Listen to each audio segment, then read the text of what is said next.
Venerdì 28 ore 17:30 un importante appuntamento dei cattolici in politica. Dove si svolgerà, chi saranno gli ospiti e perché di questa iniziativa? Professore Di Natale.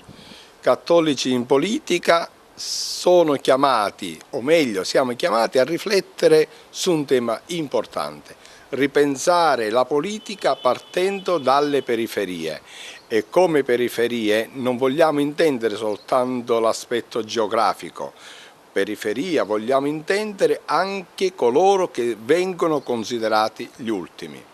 Il grande pensiero cristiano in questo Novecento, a partire dall'enciclica Rerum Novarum, ha avuto questo grande obiettivo, quello di ripartire dagli ultimi, mettere al centro della politica proprio gli ultimi, quelli che non hanno voce.